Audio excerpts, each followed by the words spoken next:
And welcome to this morning's chat with Simon, who I'll introduce in a moment. For those of you new to Blab, we have the ability here to have a chat with Simon, and then you can come on air and you can join in the questions live on air, or you can ask a question if you put /Q at the bottom right hand side where it says send a message. Then we can answer those questions as we're going along.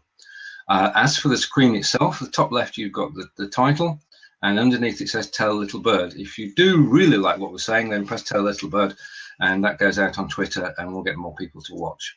You can also tell your friends and your friends on Facebook, and that will post it, and again it will promote the Blab. On the right hand side you can see the people who subscribed, and you can also see the comments that people are making as we go along. That's how simple it is. To come on air, you just need to sign in with Twitter. So if you're watching, having not signed in, then just sign in with Twitter and you can come on air. So it is that simple. And finally, if you click on our photos, you can give us props. And that's an indicator. That's an indicator that you're somebody's actually listening to us and watching us. And the second thing is that the more props we get, then obviously we're talking some sense, which is good. Now it doesn't go out on the video at the end. There'll be a YouTube video at the end of this. Is it worth pointing out, sorry to interrupt Stephen, but I've got more props and I haven't said anything yet, which clearly tells people something about how good my silence is. I think well, yes, it is.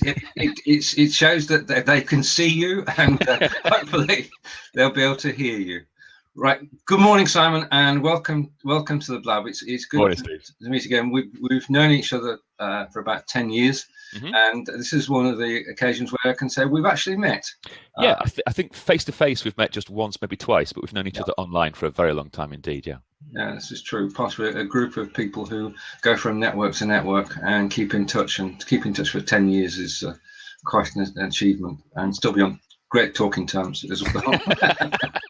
Anybody who's still talking to me after 10 years is a hero. That's the right. Now, this chat is loosely based around Simon's book, Presentation Genius, and we will be mentioning that.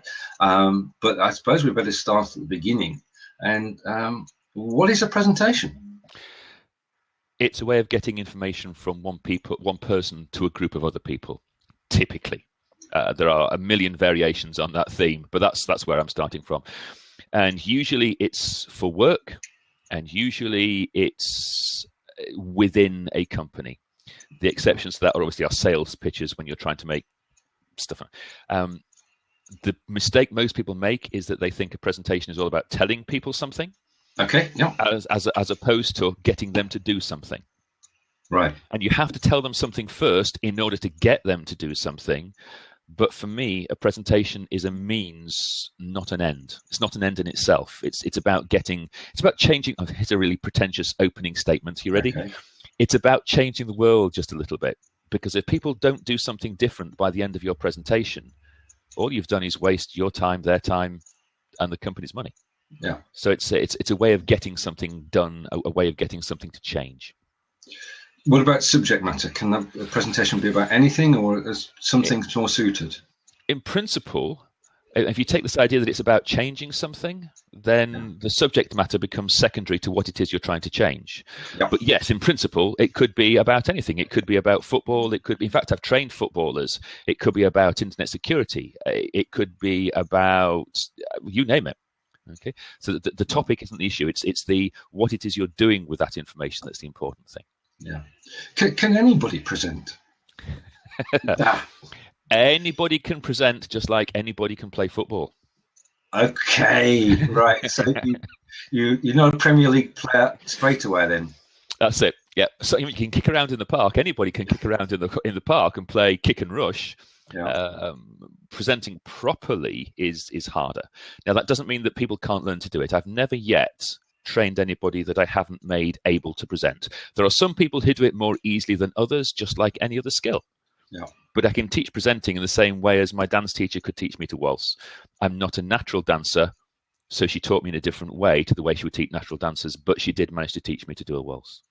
Yeah, you did that as a special present for your lady wife. Oh, yeah. It's amazing. For our 25th wedding anniversary, I learned to waltz secretly. It's amazing how many noddy points you can get for secretly learning to waltz. Right. Now, one of the things that we all non-presenters have, we're in awe of, is people get nervous. Going up on stage and presenting to whether it's 20 or 200 people just is a no-no. I mean, how do you overcome the fear of actually doing it? You never overcome it. You get used to it, but that's different from overcoming it. We have a mantra, and there are 4 of us in the company. We have a mantra. We've been doing this for 10 years now. We have this mantra: the day you stand up to make a presentation and you're not nervous, that's the day after you should have quit.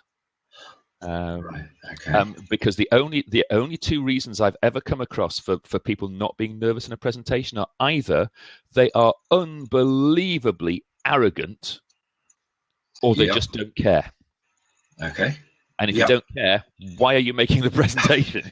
Right. Well, as you said earlier, what you're trying to do is get people to do something. You might trying to change their lives, and if you don't care about it. Exactly. Why are you making a presentation? Absolutely.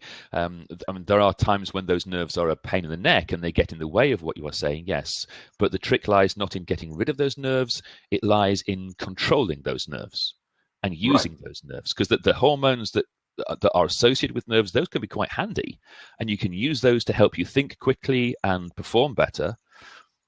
The problem is that when they get so terrifying and you kind of, rabbit in a headlight and you don't know what to say and you go, that's the time when the presentations are a difficult problem. So we have lots of tools that we can teach you, just for example, using your peripheral vision, or breathing differently, or standing in the Wonder Woman pose, that kind of new stuff like that. Have you not come across that one? It's great. No. Can you? No, it's great. It's actually American research. Alison Wood-Brooks, I think, but don't quote me on that. Right. She observed that people who are nervous stand in a certain way, and people who are confident stand in a different way. Yeah. If I'm remembering the name right, that's the bit where I'm struggling. But she hypothesized that standing in those different ways can influence how you feel. It's not just the way. It's not just that emotions control position. It could be that positions control emotion. Yeah. So she did a shed load of experiments and discovered that if you stand in the Wonder Woman pose before you go on stage, or for 2 minutes in the morning, you end up feeling more confident and stuff. And please don't make me demonstrate the Wonder Woman pose, because it's not pretty. But you know what I mean. It's that kind of feet apart, planted with your hands on your hips. Yeah. Right. Okay. So you do that before you go on stage. Yeah. And there's other tricks you can use, such as we have a trick called ties and flies, which is an in-house joke, really. It's just a checklist of all the things that could go wrong. Everything that could go wrong in a presentation, you list it down. And then before you go on stage, you go, have I checked this? Tick. Have I checked that? Tick. Have I checked the other tick? Have I checked the other tick? Right. So that by the time you go on stage, you know that everything that could go wrong has been accounted for. That's you can never account for everything. You can never account for everything, but everything that you can control that could go wrong, so microphones and all of that kind of jazz. Because all those little things that sit at the back of your head, they just make you a little bit nervous as well. And once you've got rid of all of those, you've got more brain space to concentrate on the content. Right. It's the content that's the most important thing, really. Yeah. In terms of a presentation, how important is preparation and knowing? Well, first of all, I'm a question before that. Can you talk about something you know nothing about? No. Right. Okay. So you've got to have next question. So you've got to have the knowledge. And does it help to have passion for your topic as well? It helps to have passion and excitement, because if you don't care, there's no point in being there. Right. Okay. Now, I was slightly tongue-in-cheek when I said, no, you don't have to know what you're talking about, because some people are so good, they can make it sound like they know what they're talking about, even when they don't. And looking at a list of people who've just popped onto the Blab, I can think of at least one person who's on that list is sitting there right now typing, yes, Simon, I've seen you do it. Right. So don't do that to me. But generally speaking, if you don't know what you're talking about, it's almost impossible to get that wealth of knowledge and communications, apart from anything else. If you don't know what you're talking about, at the back of your head, there's that little thing that goes, I don't know what I'm talking about. What if somebody asks me a question and exposes me for the Emperor's new clothes? Yeah. Yeah. And let's face it, that happens all the time, even when you do know what you're talking about. So, God, how bad must that Emperor's New Clothes fear must be when you don't know what you're talking about? So how important and how would you go about preparation for a presentation? Okay. I know this is a broad question, but if we... The answer is yeah, how long is a piece of string and all of that kind of jazz. It depends what the presentation is supposed to do. Okay. When you know what the presentation is supposed to do, you work backwards from that, and everything you do is to ask yourself the question, will this make it more likely or less likely that the presentation achieves what it is supposed to be achieving? Yeah. Okay. Now, the problem is that most people just have a presentation and they stand there, go, look, I know shed loads, and they throw it at the audience. Yeah. And that's not the best way of making the presentation. The best way is going, what's my desired outcome? How do I work backwards from that in order to make it more likely that that's what I get? It's a great phrase from, I've forgotten his name, Chris somebody or other. The phrase is, will it make the boat go faster? Okay. Olympic rower, and basically they said to the team, everything they do is in training. Will it make the boat go faster? Let's go to the pub. Will it make the boat go faster? No. So you don't go to the pub. Let's spend an extra hour in the gym. Will it make the boat go faster? Yes. So you spend an extra hour in the gym. It's as soon as you start to ask yourself those questions with that mentality, it becomes a little bit more obvious about what you should be doing kind of in terms of your presentation. Will it make the boat? That said, it never goes to plan. I mean, even for Barack Obama, it doesn't go to. In fact, I was looking at some new research yesterday. Printed it. Hang on a second. Okay. Have you come across? Have you come across these? Yes, I have. Yes, okay. Wordles. It's a Wordle, yeah. This is a Wordle of, I think it's the 2010 State of the Union address from President Obama. Okay. So clearly he's talking about people, government, new jobs, inspiration, and all of that kind of jazz. And then when you ask people what they remember from what he said, you get salmon. Okay. Right? So, why? Because people are weird. So even when you work backwards from what it is you want people to know, there's still the possibility of things going horribly, horribly, horribly wrong. Right. Okay. So you're giving a presentation and you've got it all planned out and everything. Yeah. How important is it where do you put the important stuff? Does it go at the beginning, in the middle, or the end? I mean, it's all important. I'm not going to doubt that. You know what I'm going to say then, Steve, don't you? Right. Okay. Yeah. The answer is yes. You put it in the middle and the beginning and the end, because if it's not important, it shouldn't be there. Right. It's as simple as that. Anything that's not absolutely mission critical for getting your audience to make the change you need to make, that shouldn't be there. Because everything that is there that is not mission critical dilutes the mission critical information that you're giving them. Does that make sense? Yeah, that makes total sense. But I was also alluding to a chapter in your book, which I know we're not going to talk about your book all the time. What you mean? You mean? I'm sure it's a copy of your book. You mean that book? That book, yeah. Okay. In the during the course of a presentation, people are at peak reception. Yeah. At certain times during that presentation, aren't they? Yes, they are. And there's quite a lot of research about how long people can concentrate and all of that kind of jazz. And when I'm kind of making a presentation, the best thing I find that it's easy to do is, instead of making one 20-minute presentation, I tell people I'm going to talk about A, B, C, D, and I make 4 5-minute presentations. Okay. And at the end of each of those 5 minutes, I stop, I hit the reset button, and people's attention goes back up, and I can. Okay, let me give you an example. Okay, Steve, I'm assuming when you went to university and all of that kind of jazz, you know as well as I do that people concentrate for the first 10 minutes of the lecture, then they fall asleep, and then the last 2 minutes of lecture, their attention span goes back up again, right? Yeah. And the thing that makes their attention go back up again is when the lecturer goes, so in conclusion, okay? Right. So that's effectively hitting a reset button. So if you can find ways of hitting that reset button at various points during the presentation, you can get that. So in effect, the conclusion thing gets people to start paying more attention at various points. In fact, I did it. I was down in your neck of the woods this week, at Wiltshire, I did a day's training for the council at Wiltshire, and I managed to get them to get an extra half hour's concentration by saying, "So just one more thing before the lunch break." Yeah. And they thought, okay, here comes the lunch break. I've just got to concentrate for one more thing before the lunch break, and that gave me 10 minutes extra concentration. Yeah. And then I said, "Oh, that reminds me, just one more thing before the lunch break." And I pulled that trick off 3 times, and there was a point when I then showed them what the trick I was doing, and they kind of laughed and went, "Yeah, you're not going to get away with that in the afternoon," which is fair enough. There's a limit to how much you can use a dirty trick like that. But it meant that I got people to concentrate for half an hour more than I would otherwise have got them to concentrate. Yeah. Just by hitting that reset button and saying, just one more thing, or so in conclusion, or that kind of thing. Okay. Before you go in front of your real audience, how would you practice, and where would you practice? If you think about comedians, and these guys stand up on stage in front of 20,000 people at the Wembley Arena, and the flawless show all the way through, and they can do it, but they actually start off doing gigs in small clubs. They do. Yeah. Can we explain that process? Yeah, as a friend of mine lives in Didcot, and she absolutely adores it because Dara O'Brien and all the other big name comedians have to try their new routines out somewhere. So they come to small towns like Didcot, and you get Dara O'Brien for 20 quid. What's not to love? I'm not a great fan necessarily of rehearsing in small rooms. Okay.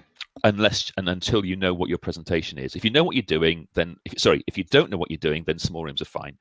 Once you do know what you're doing, you want to practice in as big a room, or as the room is most like where you're delivering, as you possibly can get. Yeah. Now, I want to make a distinction between practicing and rehearsing, because the two are very different, and that's one of the gotchas for non-expert presenters. Yeah.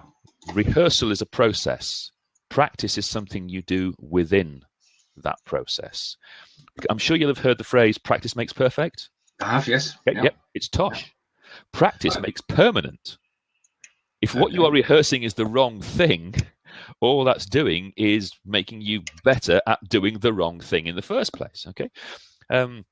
So what we talk about doing is a rehearsal process. It's where you figure out what you need to practice, and practice just that tiny bit of it.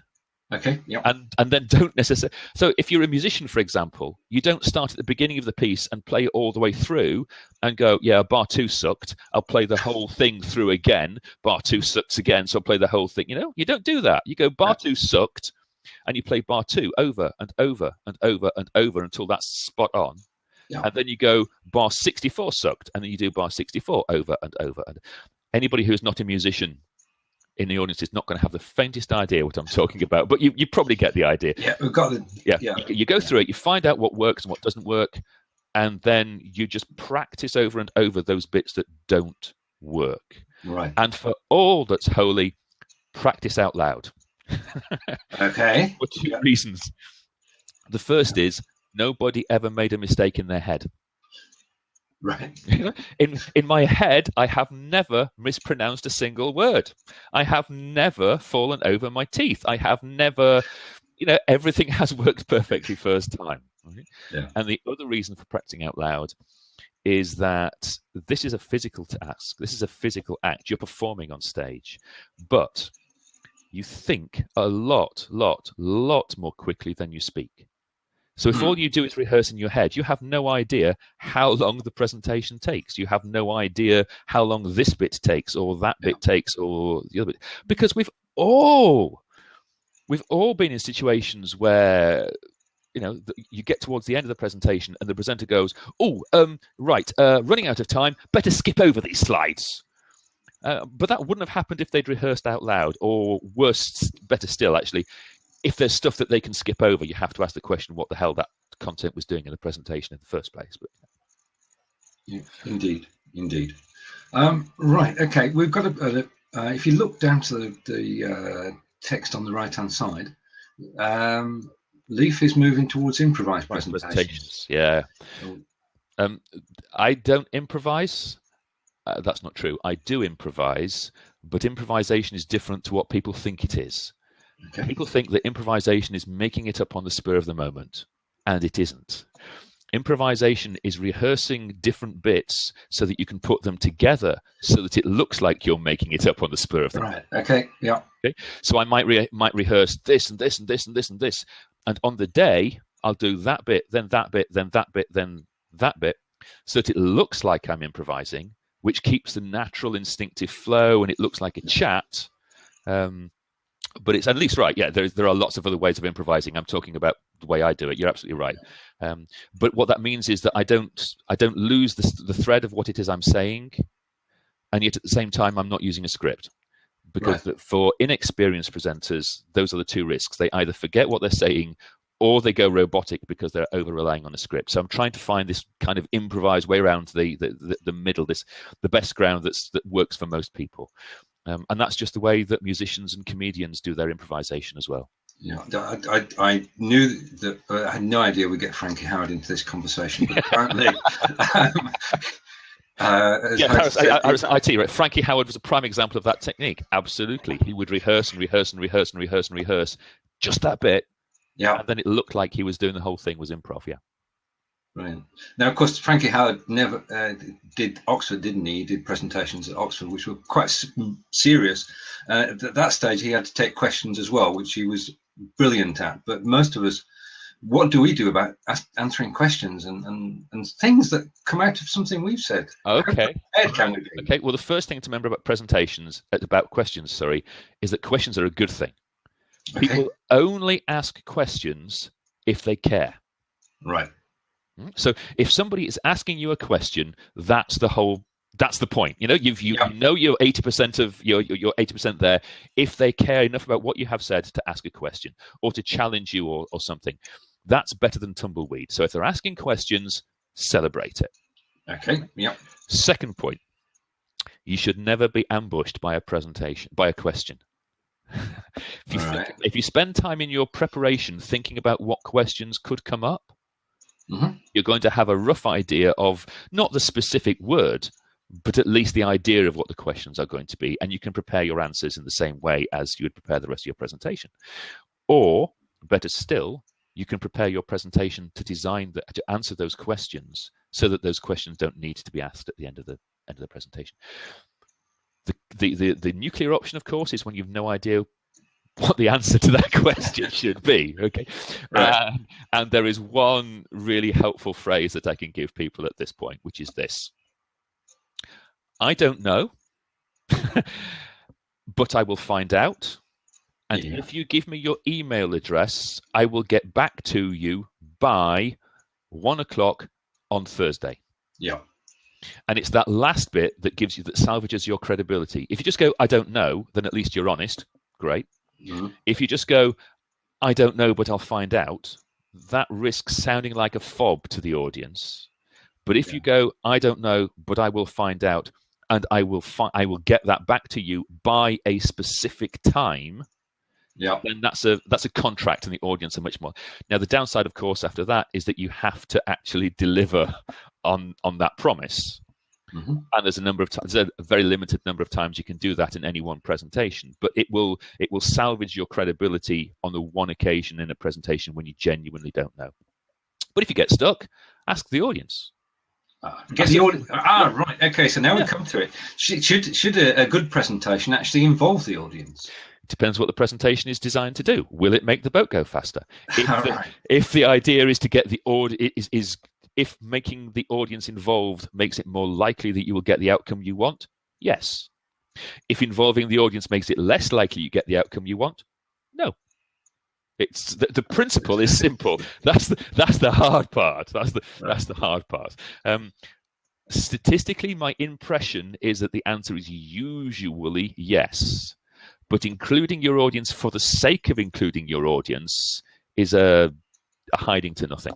Right. Apart from anything else, half the audience don't want to be involved. So, for example, if you're an introvert and suddenly you're asked to stand up and rub noses with the person next to you, God help me, if that ever happens, I will shoot the presenter.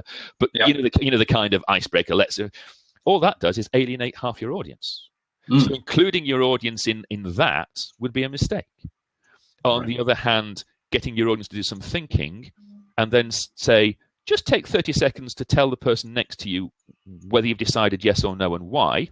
Yeah. Then that becomes much more of an interactive thing, and that fixes their decisions much more in their heads, and they understand things more and all of that kind of jazz. So maybe, yes, you would include the audience under those circumstances. Yeah. But again, I say the question is, does it make the boat go faster?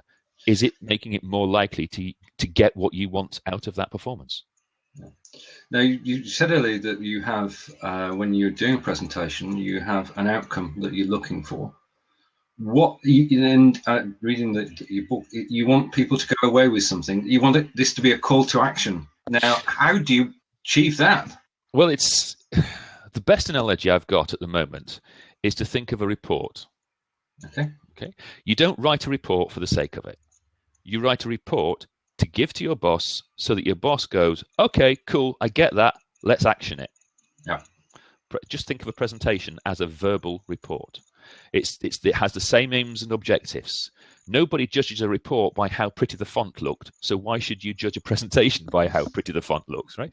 You judge you judge a presentation, you judge a report by how well it is received and whether people act on it. Yeah. Judge a presentation the same way. It's exactly the same thing. You don't tell people in a presentation about the new policy, right? Mm-hmm. You tell them about the new policy so that they then use that new policy. And that's the hard part. That's the bit.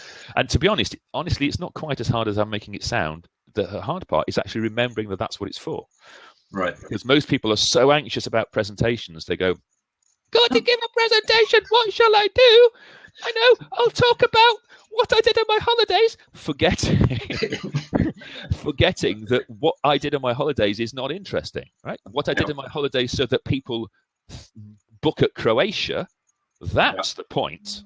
Right. So, how much fun I had in Dubrovnik this year is not the point. How much fun I had in Dubrovnik so that other people go to Dubrovnik, that is the point. And incidentally, it's worth going to Dubrovnik just to watch the Americans walk around the set of Game of Thrones and ask questions like, why haven't they taken the set down yet? No, that's because it's a real city. It's not a set. Ah, dear. Right. I've just offended half the audience. Right. No, it's... Now, my next question is, I was speaking to Jackie last night, Jackie Malpass, who's a friend of ours, and we were on there, and we were talking about books, because Jackie's a book coach. And she said a book is not just a book. A book is about you. It's about what you do. It's about promoting you. And one of the things that she suggested and said that was a great way to promote a book was presentations. Uh-huh. And how do you feel about that? Is a presentation promoting your book a good idea? I don't do that. Right. For me, it's different, because a book about presentations would be, right. Okay. There's a bit of a circle thing there. I'm making a presentation about a book about presentations about presentations about a book about so it does that. That's not where I'm going. For me, the book is about how to make better presentations so that people who read it go, okay, I can have a more successful outcome. I can make a better presentation by doing this, this, and this. Yeah. My presentations do the same thing. Okay. And my training does the same thing, but my presentations are not about the book. The book is the book is what it is. If you read it and you act on it, you'll get better presentations. If you come to my training and act on it, you'll make better presentations. But I don't, in fact, do you know what? Genuinely, this week, again going back to the Wiltshire gig that I did when I was near you, I genuinely forgot to mention to anybody in the audience that I'd written 3 books on presentations, and it wasn't until somebody said at the end, "I thought you were the guy who." But you haven't, and I went, oh yeah, well, I am the guy who I've just done 6 hours training and forgotten to mention it. Yeah. I'm really rubbish at marketing, aren't I? I wouldn't say that. I mean, I bought your book, so obviously you're not, because another book. In a moment, because we have an active audience who've been asking questions in text, we'll open up the seats so that you can join in. I've So just seen one comment from the audience saying he's waiting for the film of the book. Yeah. Right. That's because I'm negotiating with Harrison Ford to play me. That's the only thing. Right. Okay. We'll open up the seat in a second or two, and you can join us on video. If you've got any questions on text, then you can type in the message bottom right hand corner. You can tell Little Bird about this session if you wish. Now, obviously, when we're finished here, there'll be a recording and you can come and replay that. And we'll have a YouTube video which can be viewed anytime. So this session will last as long as YouTube's around, which is as long as Google is around, which is forever. Yeah. Okay. Just a quick interjection there, Stephen. You sure. said that the question thing is on the bottom right-hand corner of the screen. Yeah. For me, it's on my bottom left-hand corner of the screen. Now, I don't know if that's because I'm using a different setup or because I'm on a Mac or whatever. But just if people get confused, right in the bottom, just in the bottom right-hand corner, can you see send a message? Yeah. Right. That's where I'm talking about. Oh, I see. Right. Okay. You type // Q in there, and it brings a question. It brings up to where you're talking about. So we both right, which is generally the situation. No. We do agree. If you've got any questions, then please ask them. Because otherwise, this could be a very short blab. Well, we've been talking for half an hour already. Really? Okay. Oh yeah. Well, while people are typing or talking and thinking, that actually brings me to one of my key points about presentations. Yeah.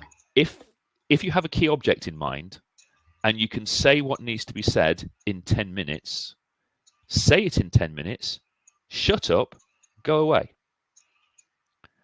All too often, people are given an hour slot and they think, oh, I've got to fill an hour, so they talk for an hour. Mm-hmm.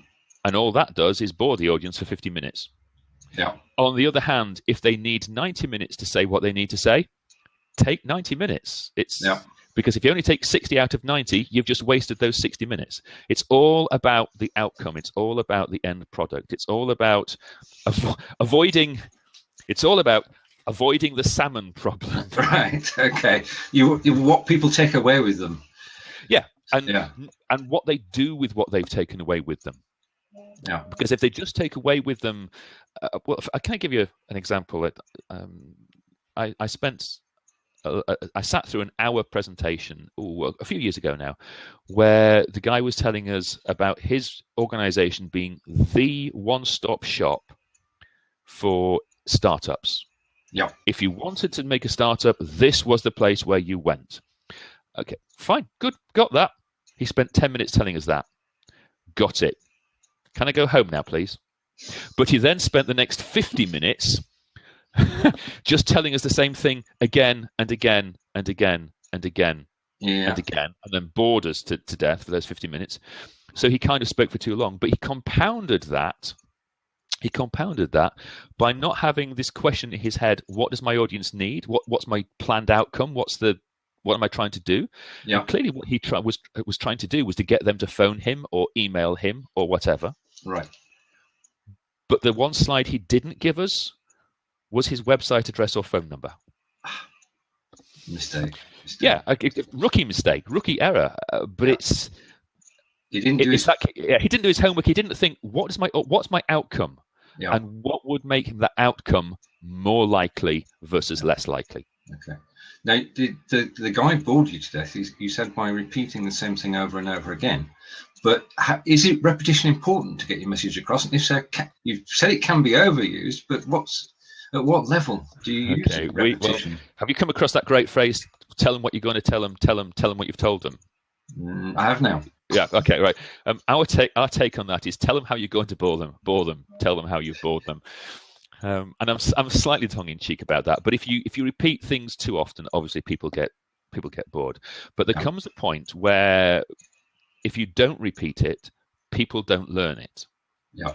So the trade-off is, how often do I have to say it in order for people to get it? And the trick lies in saying the same thing several times in different ways. Okay. So that it kind of makes that. But sometimes all you need to do is just say it once. And if you say it in the right way so that people get it and they can hook it onto something they already understand, then they go, okay, got it. I understand it. I can see how to apply it. Done. And for those people, repetition would be counterproductive. Mm. On the other hand, some people won't get it first time, so you have to say it a second time or a third time so that they do get it. And for those people, only saying it once is counterproductive.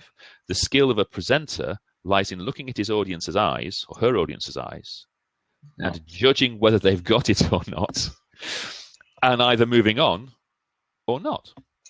Right. Which is, it sounds so simple. It's actually quite hard to do that bit. Yeah. Now, one of the things that fascinated me, because I would like to know the secrets of it too, and that's the power of persuasion and using persuasion. We're back to good old Cialdini then. All the stuff about Cialdini. It's things like if you are a presenter, you are more likely to get the audience to agree with you if they believe that they are like you. Right. That kind of that kind of material. So, for example, it doesn't make me any better a trainer if I turn up in scruffy jeans, a t-shirt that hasn't been washed for a couple of days, and trainers, right? Okay. Compared to turning up in shirt and tie. Yeah. I'm still the same guy, but people are much more likely to listen to me if I turn up in shirt and tie because that matches their expectations. So, anything the trainer can do to get out of the way. We talk in an ideal world, we talk about the trainer being transparent. Because the trainer is a means, not an end. They are just the medium for the content. They are the medium for the message. And anything I can do to make myself less obtrusive as far as the audience is concerned is a good thing.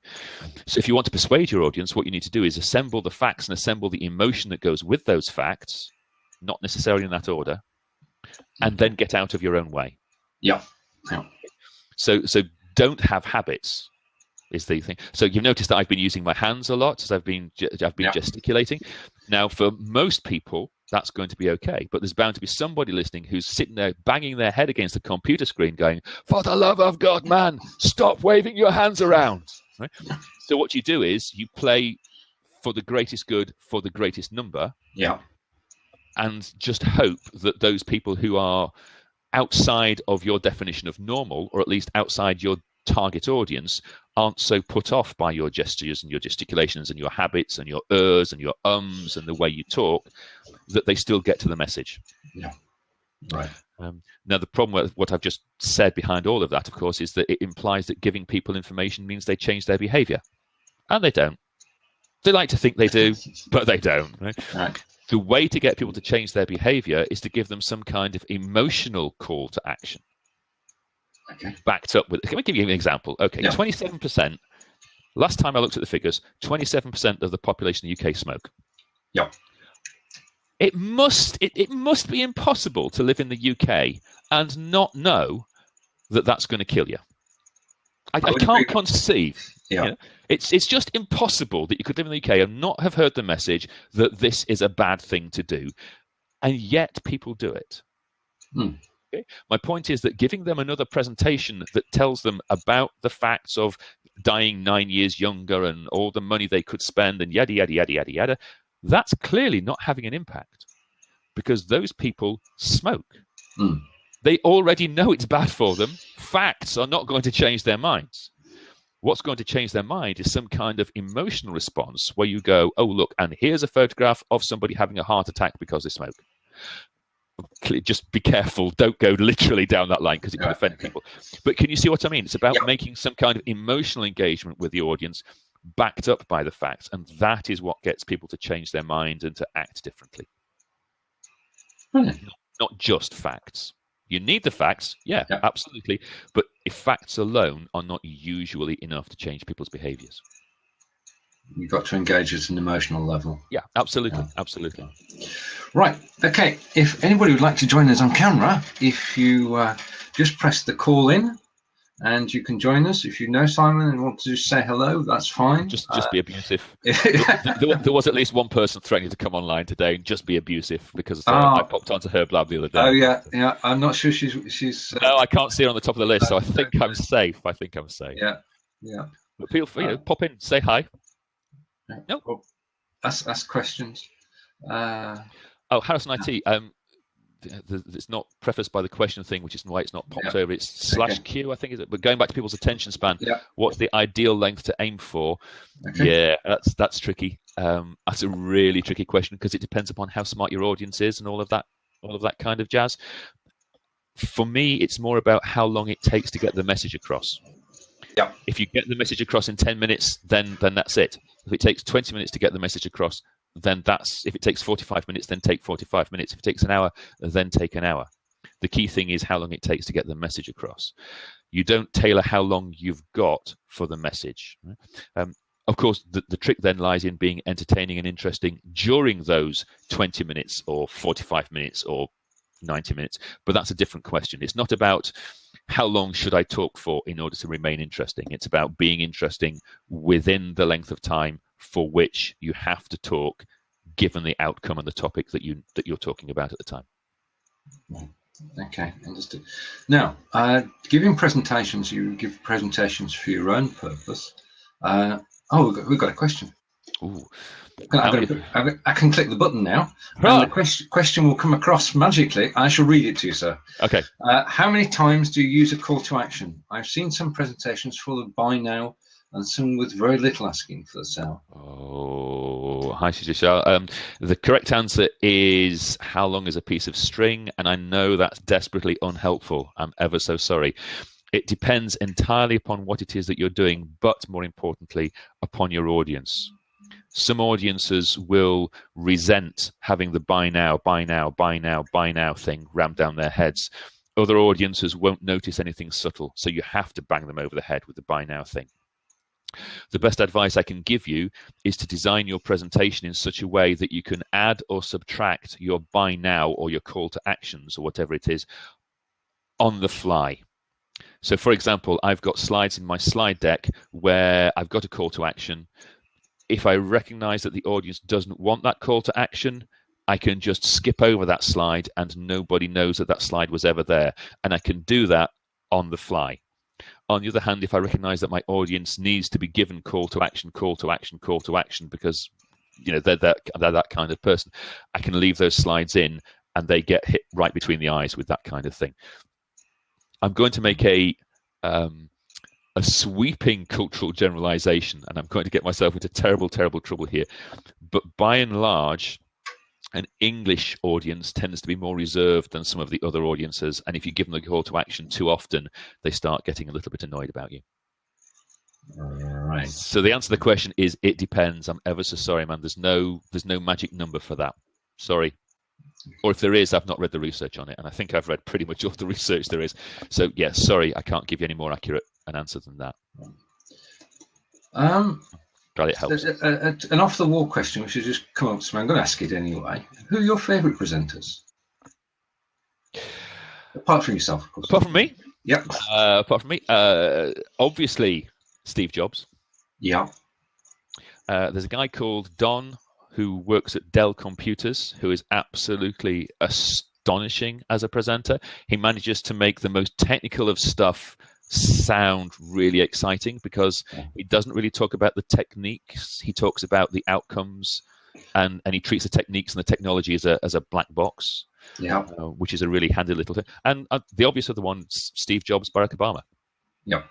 For me, I think Barack Obama could probably do with a little more emotion in there. He's very cool, he's very calm, he's very calculated, and given his job, I think that's the right thing to do.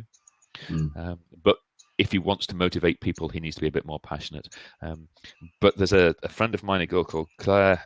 She's an astonishing presenter, absolutely astonishing. That doesn't help the audience at all because they've never seen Claire. But the whole point of it is that she's very, very good at figuring out what the audience needs in order to get the outcome that she wants and giving them that and only that. And just going back to this Don guy from Dell for a second, who's is kind of absolutely brilliant. What he does is, I'll give you an example. Okay, he will say things like, "Here is a black box with some magic internet security in it. Yeah. I'm going to open the black box. I'm going to show you how that internet security works. If you've got that, great.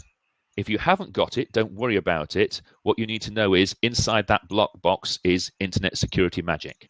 Right.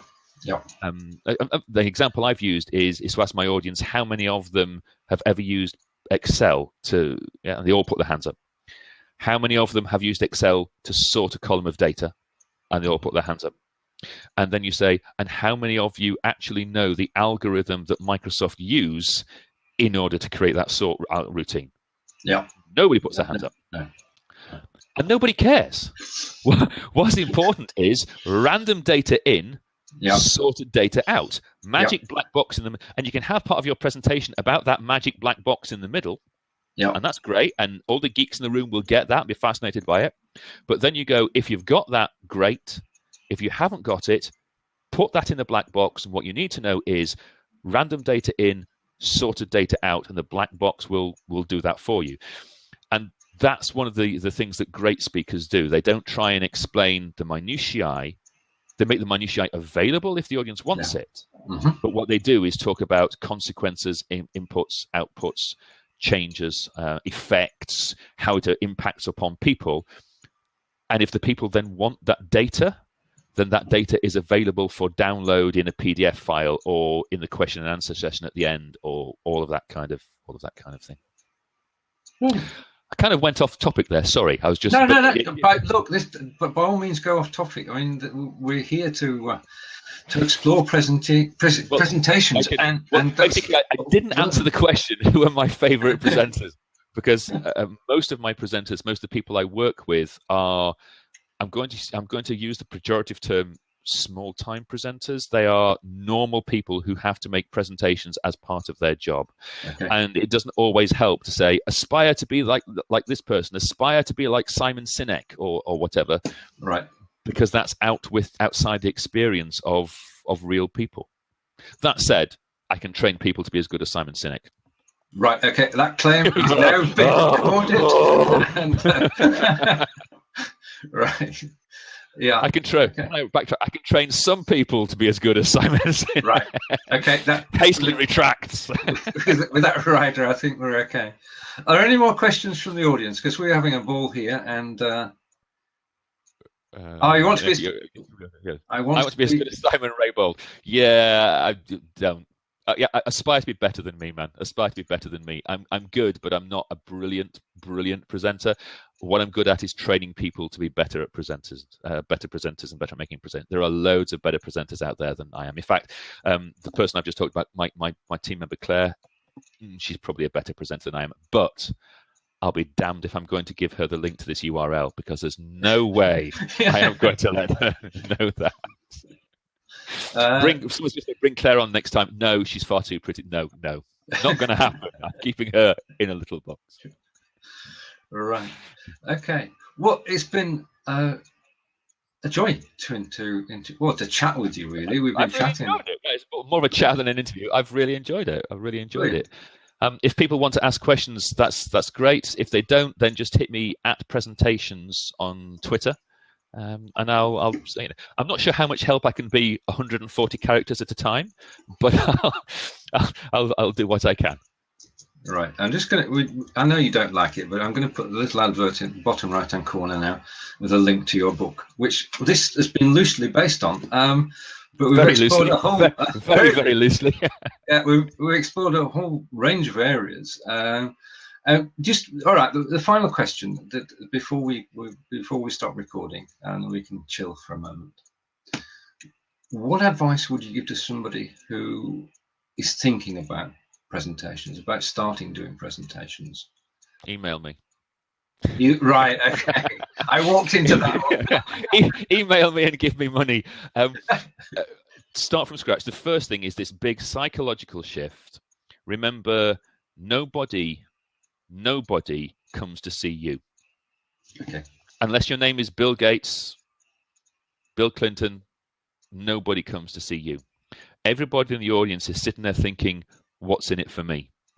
Mm. And as soon as you make that mind shift, that change in the way you think, it takes away a lot of the pressure, because you realize that it's no longer about you, it's about your content and your audience. And your presentations will be infinitely more interesting and useful to the audience. So the biggest mistake that novice presenters make is they go, I've got to make a presentation. I don't know what to do. I know. I will tell my audience everything I know about topic X. Yeah. And That's just a tidal wave of information. Right. The best way of thinking about it is to ask yourself this question. At the end of the presentation, I need my audience to do something differently. Yeah. To do that, what information do they need, in what order, and what is the best way of giving it to them? And if you ask yourself those 3 questions, it becomes much easier to design your presentation, even to the point sometimes when you think PowerPoint is no longer the right medium. Because if a demo is the best medium to get to where you need to be, use a demo. If dancing elephants is the best medium, use dancing elephants. In fact, let's go back to that use dancing. Let's go back to that learning to waltz thing. Yeah. My dance teacher did not give me a PowerPoint display about how to waltz. No. She said left foot, right, right. Put your hand here, put your other hand here. She physically, because that's the best way of getting from where I was, can't dance, to where she wanted me to be, able to do a waltz. Right. And she asked herself the questions, what's the best way of getting from where I am to where I want to be? And sometimes tech is the right thing to do. Sometimes tech is the wrong thing to do. A middle ground, of course, is to use tech so transparently that people don't realize you're using it. Yeah. Yeah. That's the and I will often have black slides. In fact, looking at a slide deck I was designing this morning, I just did a quick check before I came on stage, and a third of my slides are black. Right. Okay. Because you want people to concentrate on what you're saying. Yeah. Because the best way of getting my audience from where they are to where I want them to be is sometimes to show them images, sometimes to show them quotes, but sometimes to just get them to stop and listen to a story I'm saying and to think. So it's all about the best way of getting from where you are to where you want to be. Which sounds a lot easier said than done. Yeah, I get that. Sorry. I love this quote down here, Harrison IT. Not using tech, don't understand. For those of you who don't know Harrison IT, they're a tech company. So if you unplug him, he actually winds down and dies fairly quickly. Right. Well, it has been an absolute joy to chat. I've really enjoyed it. Really enjoyed it. Thank you, Stephen. And we'd like to thank everybody who's been watching us, everybody who's posed questions. And we look forward. Can we get together again in the new year? Yeah, of course we can. Can we build on what we've done today? Yeah, more than happy. Anytime you like, Stephen. Anytime at all. Brilliant. But in the meantime, if people have got any questions, Twitter is @presentations, or they can go to presentationgenius.info and email me from there, and I'll be more than happy to either answer questions or point them at a blog I've already written which answers their questions, which is the best of both worlds because it saves me time. Yeah. Or anything I can do to help out, more than happy to. Wonderful offer. So thank you to everyone, and we look forward to seeing you on our next blog, which will be in 2016. And it's time to stop recording. Cool. Thank you. Have fun.